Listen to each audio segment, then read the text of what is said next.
Hai teman-teman, mungkin teman-teman pernah mengalami atau melihat gitu ya bahwa saat kita menyebut healing atau menyembuhkan diri, kita bisa notice bahwa banyak orang mengumpulkan teknik dan metode, mengoleksi banyak pegangan gitu ya dengan harapan itu bisa menjadi jurus yang paling ampuh untuk sembuh. Tanpa disadari, pencarian itu jadi terus-terusan ke arah eksternal. Padahal, pencarian keluar diri itu sifatnya hanya sementara. Seiring waktu, makin dicari, justru terasa makin kurang. Makin kita menemukan sesuatu, makin cepat itu terasa nggak memuaskan. Dan akhirnya, kita kembali mencari yang berikutnya. Ini akan jadi never ending loop, teman-teman. Yang mana akhirnya kita bisa jadi kayak, kok healing susah banget ya? Apa ya yang paling ampuh sebenarnya? Ini bukan kegagalan ya, teman-teman. Ini pola umum sebenarnya yang sering terjadi di perjalanan spiritual dan juga healing modern, yaitu mencari yang paling sakti, mencari yang paling bekerja cepat, the ultimate tool gitu ya, atau the holy grail. Apakah itu salah? Untukku itu nggak salah, teman-teman. Itu hanya fase aja. Itu karena kita belum menyentuh sesuatu yang lebih dalam. Pemahaman mendasar yang sering terlupakan adalah bahwa semua teknik, semua modalitas, semua metode hanyalah kendaraan, bukan tujuan. Makin banyak kendaraan yang dikumpulkan tanpa tahu kemana arah tujuannya, kita bisa merasa semakin spiritual, padahal semakin jauh dari diri kita sendiri. Inilah yang disebut spiritualitas yang semu, teman-teman. Spiritualitas yang penuh simbol, tapi jauh dari esensi. Padahal, spiritualitas yang sesungguhnya itu sangat sederhana, teman-teman. Yaitu, kembali ke dalam diri dengan hadir utuh, jujur, dan apa adanya. Kembali ke esensi, teman-teman. Terlalu sibuk dengan hal-hal yang sifatnya eksternal. Ini akhirnya bisa membuat kita melewatkan dan melupakan sesuatu yang inti. Sesuatu yang udah ada di diri kita masing-masing sebelum semua cerita, drama, luka, konstruksi identitas, dan semua pengalaman hidup. Inti itu adalah kesadaran murni, teman-teman. Kesadaran murni ini bukan teknik ya, teman-teman. Bukan metode, bukan pengalaman. Kesadaran murni adalah landasan semua pengalaman. Saat kita mulai bisa operate dari tempat ini, melekat memang bisa muncul, tapi nggak mencengkram. Emosi datang dan pergi, tapi nggak mengambil alih. Pengalaman hidup terasa sangat real, tapi nggak memperbudak kita. Sehingga akhirnya, proses penyembuhan bisa berjalan lebih natural, nggak obsesif, dan juga nggak dramatis. Jadi untukku pribadi, kalau memang ada sesuatu yang pantas disebut Holy Grail, in a way, ya inilah teman-teman. Kalau kita bicara non-duality, mungkin kita pernah mendengar atau membaca, nothing is real, everything is illusion. Ini bisa dan sering bahkan dianggap sebagai sesuatu yang ekstrim, teman-teman. Padahal, konteksnya ini sangat penting. Dari perspektif non-duality, realitas itu ada, tapi nggak solid. Emosi itu memang dialami, tapi nggak memiliki suatu inti tetap. Ego bisa muncul, tapi bukan individu terpisah yang solid. Jadi ini bukan sesuatu yang bisa disebut nihilisme gitu, teman-teman. Bukan gak ada yang nyata, jadi akhirnya pointless atau meaningless, tapi bahwa segala sesuatu muncul dan berlalu dalam kesadaran. Dan dari situ, sesuatu itu mulai luruh, teman-teman. Yang luruh itu bukan hidupnya, dan yang luruh itu juga bukan pengalamannya. Yang luruh adalah ilusi kepemilikan, ilusi yang harus begini harus begitu, ilusi kendali, ilusi siapa aku, dan lain sebagainya. Dan saat itu luruh, teman-teman, kita bukan menghindar dari kehidupan, tapi justru bisa hadir lebih penuh dan utuh. Dan di saat luruh itu terjadi, akhirnya muncullah flow yang natural, penerimaan yang luas, dan pemaafan yang lahir sendiri. Ini bukan teknik, teman-teman. Ini adalah byproduct dari melihat realita tanpa ilusi. Mungkin sekarang muncul pertanyaan, kok bisa ya kayak begitu? Pemahaman dasarnya adalah karena saat ilusi meluruh, resistensi ikut meluruh, teman-teman. Ilusi apa sih maksudnya? Misalnya, hidup harus mengikuti skenario tertentu. Aku harus mengontrol hasil. Aku harus selalu benar. Aku nggak boleh terluka. Ini nggak boleh terjadi. Aku adalah cerita masa laluku, dan lain-lain. Saat semua itu retak, teman-teman, tubuh, emosi, psikologi, ini berhenti berperang. Dan saat nggak ada lagi yang diperjuangkan, akhirnya hidup bisa mengalir, teman-teman. Life flows. Flow bukan usaha. Flow adalah absennya resistensi. Flowing terjadi bukan karena berusaha let go. Let go sejatinya ini bukan suatu tindakan, teman-teman, tapi hasil atau konsekuensi dari melihat ilusi sebagai ilusi. Saat kita melihat sesuatu sebagai nggak solid, mau melekat itu pun jadi sulit, teman-teman. Bukan kita yang melepas. Yang lepas adalah cengkeramannya. Contohnya gini, kalau kita sadar tali itu bukan ular, apakah kita perlu berusaha untuk berhenti takut? Enggak kan, teman-teman? Ketakutan tuh lurus sendiri. Disitulah kesadaran melakukan pekerjaannya. Dan dari situ, penerimaan akan tumbuh dan meluas. Penerimaan ini bukan, aku harus menerima, aku harus ikhlas. Enggak, bukan itu, teman-teman. Penerimaan terjadi karena kita melihat sesuatu apa adanya, tanpa filter ego, tanpa agenda, dan tanpa narasi. Penerimaan sejatinya adalah kondisi natural kesadaran murni, bukan sesuatu yang dibuat-buat, teman-teman. Dan dari situ, yang namanya pemaafan akan muncul sebagai dalam tanda kutip efek samping. Pemaafan akan mengikuti penerimaan itu tadi, teman-teman. Forgiveness yang dipaksa itu beda kualitasnya dengan forgiveness yang lahir secara alami atau natural. Forgiveness yang alami ini muncul saat kita nggak melihat diri sebagai korban tetap. Kita melihat bahwa semua orang beroperasi dari ketidaksadaran mereka. Kita nggak lagi melekat pada cerita bahwa aku disakiti dan itu mendefinisikan aku. Lagi-lagi, teman-teman, pemaafan bukan tindakan.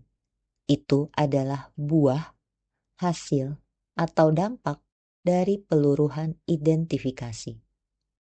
Flow penerimaan dan forgiveness itu satu paket, teman-teman. Ketiganya muncul dari sumber yang sama, yaitu ketidakmelekatan.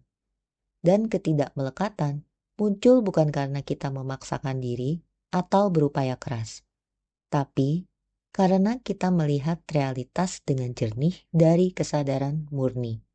Dan akhirnya, segala sesuatu menjadi lebih ringan, lebih spacious, dan juga lebih mudah.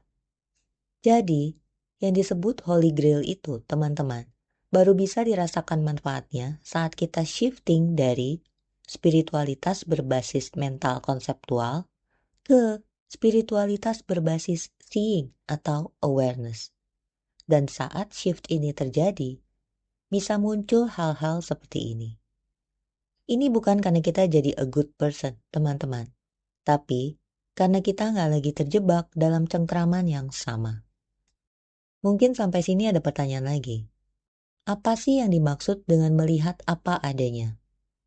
Melihat apa adanya adalah melihat tanpa cerita tambahan, teman-teman. Yang biasanya kita lihat itu bukan kenyataannya. Tapi kenyataan ditambah interpretasi, ditambah ekspektasi, ditambah luka lama, dan juga ditambah conditioning. Misalnya, dia harusnya nggak nyakitin aku.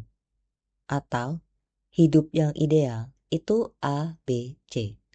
Atau guru spiritual harusnya selalu sabar. Atau orang tua harusnya begini.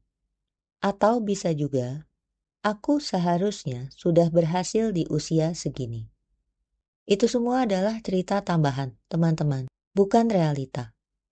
Realita adalah apa yang sedang terjadi. Cerita tambahan adalah bagaimana pikiran mengemasnya. Artinya, cerita tambahan itu adalah ilusi. Kita tuh tersiksa bukan oleh apa yang terjadi, tapi oleh cerita tentang yang terjadi.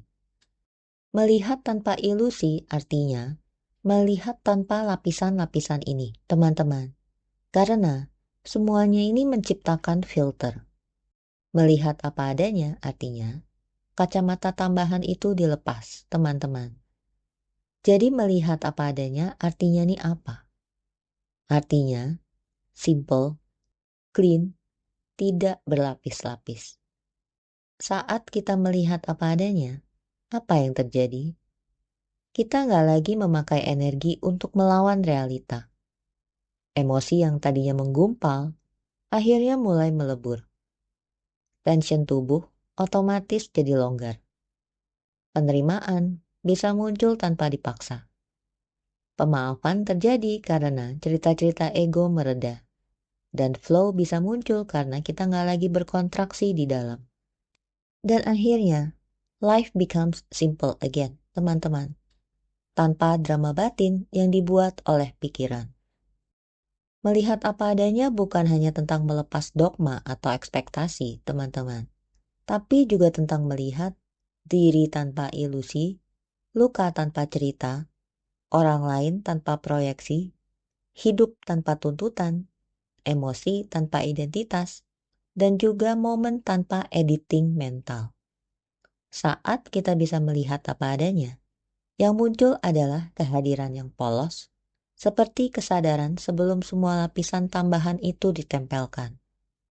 Lalu, bagaimana melihat apa adanya terjadi dalam sehari-hari? Berikut contoh-contohnya ya, teman-teman. Pertama, melihat tanpa menambahkan cerita. Saat sesuatu terjadi, pikiran otomatis menambahkan narasi. Melihat apa adanya adalah menyadari cerita tambahannya, lalu kembali ke faktanya. Saat kita berhenti di fakta, kita jadi tenang. Tapi, kalau kita biarkan narasi masuk, yang terjadi adalah chaos. Yang kedua adalah membedakan antara apa yang terjadi dan apa yang aku pikirkan tentang yang terjadi. Ini adalah latihan mindfulness yang sangat halus, teman-teman.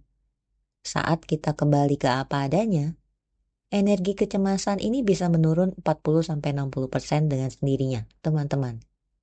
Yang ketiga, mengamati emosi sebagai sensasi, bukan sebagai identitas.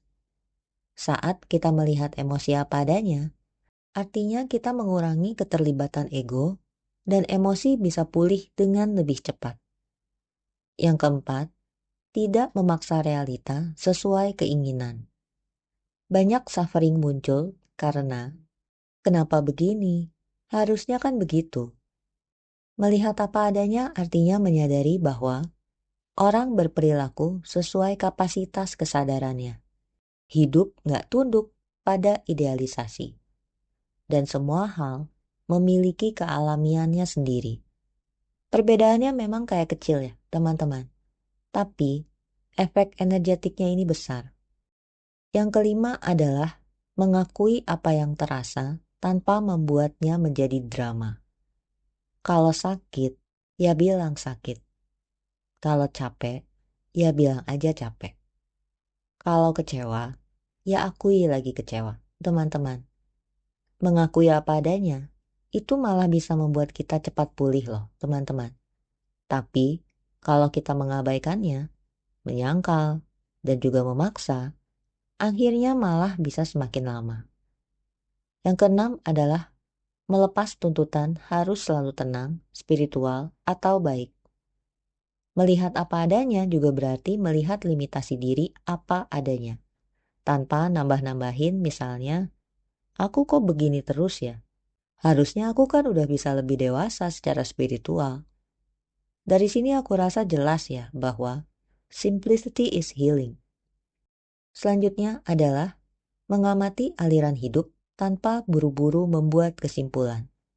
Ini penting teman-teman, karena real value dari sebuah momen itu biasanya baru terlihat setelah beberapa waktu. Melihat apa adanya artinya kita tetap berada di momen sekarang, tanpa memprediksi atau menceritakan masa depan. Dari situ, kita akan bisa merasakan dampak atau hasilnya, teman-teman. Yang pertama, hidup terasa lebih ringan. Karena kita nggak terus-menerus membawa banyak hal yang nggak perlu kita bawa dari awal. Yang tersisa hanya apa yang benar-benar ada, which is simple. Yang kedua, reaksi emosional jauh lebih pelan dan lembut. Ini karena kita nggak lagi bereaksi pada cerita, tapi pada fakta. Dan akhirnya, konflik bisa menurun, rasa sakit batin jauh berkurang, dan overthinking pun meluruh. Yang ketiga, hubungan jadi bisa lebih jernih. Saat kita berhenti membaca pikiran orang lain dan mulai melihat apa adanya, akhirnya hubungan jadi lebih grounded, lebih compassionate, dan tentunya jadi lebih sehat. Yang keempat, lebih cepat memaafkan. Ini sesuatu yang seringkali kita lewatkan, teman-teman. Kadang-kadang, memaafkan itu jadi sulit atau bahkan sangat sulit. Karena yang biasa kita coba maafkan itu bukan kesalahan orangnya, tapi narasi yang kita buat sendiri tentang kesalahan itu. Saat narasinya hilang, akhirnya pemaafan terjadi dengan sendirinya. Yang kelima adalah keputusan lebih bijak dan tidak reaktif. Saat kita melihat realita apa adanya, kita akhirnya nggak lagi bergerak dari luka, ketakutan, atau ekspektasi. Yang keenam, perubahan hidup terjadi lebih natural. Ini bisa terjadi karena kita nggak lagi memaksa hidup mengikuti timeline ego.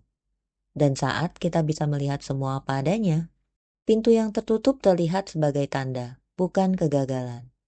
Peluang yang muncul jadi bisa terlihat dengan jelas. Dan alur hidup lebih selaras tanpa dipaksa. Flow muncul bukan karena kita berusaha flow, teman-teman. Tapi karena kita berhenti melawan aliran. Yang ketujuh, ada rasa spaciousness dalam diri. Ruang batin ini jadi terasa seperti melebar, teman-teman. Seperti meluas gitu. Dan ini akhirnya membuat kita bisa menampung lebih banyak pengalaman tanpa jadi overwhelmed. Ini, teman-teman, sebenarnya adalah tanda kedewasaan spiritual yang sangat dalam.